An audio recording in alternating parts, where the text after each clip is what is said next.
Today we're going to be doing another linked list problem, and this is going to be called linked list cycle.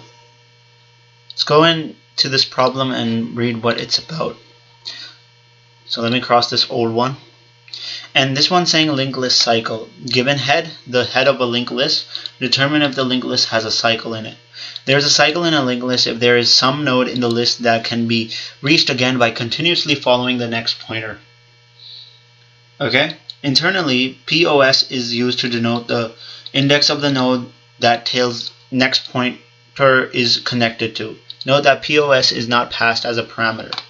Now, over here it says return true if there is a cycle in the linked list, otherwise return false. Just one time, understand this last point over here. It says if there is some node in the list that can be reached again by continuously following the next pointer. Internally, POS is used to denote the index of the node that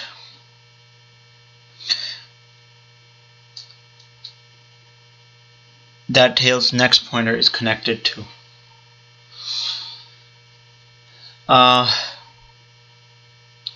So over here you can see POS is 1.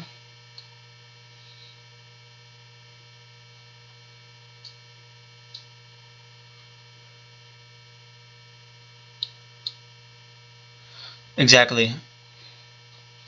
So over here what it means is that like this tail is at the end, right? And the tail is connected to this node, so this is where the cycle comes. POS is 1, meaning like 0, 1. Over here on the 1 we have a cycle. Then 2, and then it comes back to 1. And then over here, true, there's a cycle here, 3, 2, 0, minus 4. There's a cycle in the linked list where the tail connects to the first node, right? Which is 0 indexed. Right? First node meaning this, 0th node is this one. Now over this one we have POS equal to 0, meaning it's connected to true. There's a cycle in the linked list where the tail connects to the 0th node. And then over here we have minus 1, false. There's no cycle in the linked list because the POS is minus 1. But remember, over here, POS is not passed as a parameter. So the number of nodes in the list is in the range from this. And then we have node value, and we also have POS is minus 1, or valid index in the linked list. Follow up, can you solve it in using O1, constant memory? So first of all, let's solve this. It's pretty simple and easy. All we have is a struct list node, and we have a value, and we have an next pointer, and then we have a constructor, right? So over here we have a has cycle question. It has a pointer head that points to the head, and we have to check if the thing has a cycle detection or not. So there's a really common solution which is called the Floyd's tortoise and hare algorithm. We use a slow pointer and a fast pointer, and it's a beautiful solution. So we're going to use that solution. We have the head, right? So if I say the head is null, right? If the head doesn't even exist, or if the head's next, like there's only one value inside. So how can you check if there's like a cycle? So we could just return false. So if not over here. So if there's nothing in the next, right? If there's only one thing, then we could just simply return false. Okay? And then we have the other thing. We have the fast pointer and the slow pointer. Fast. So we have a slow pointer, we could point to the head, right? And then we have a fast pointer. And then I could say this as fast.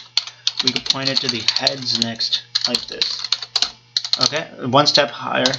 We'll have the while slow not equal to the fast pointer, because when they meet, basically this stops. Say if the fast pointer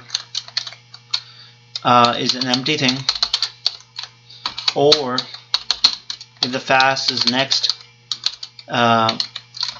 is an empty thing, you could return false.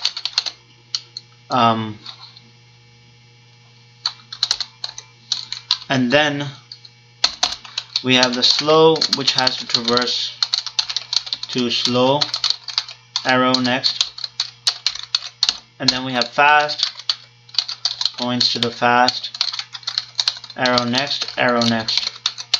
So this is always going to go 2 steps, and this is also going to go 1 step. So basically this is it. Once it meets, basically where the slow and fast pointer meet, that's where the cycle is. So you could return either the slow or the fast. We'll just when they meet, you basically return true. And in case something happens where the fast next is not existing, so if sometimes it goes out of bounds, like you could just immediately return false, and then this should give you the solution. And there you go. The solution has been accepted. So over here we have a cycle, true, goes back to this one.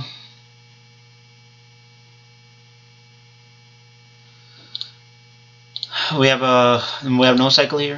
I mean, sorry, 0. It has a cycle basically, and there's no false. So that was pretty much it with this solution. And we'll go to the next one in the next video, which is going to be about trees. And we have some easy questions that we're going to be solving related to trees.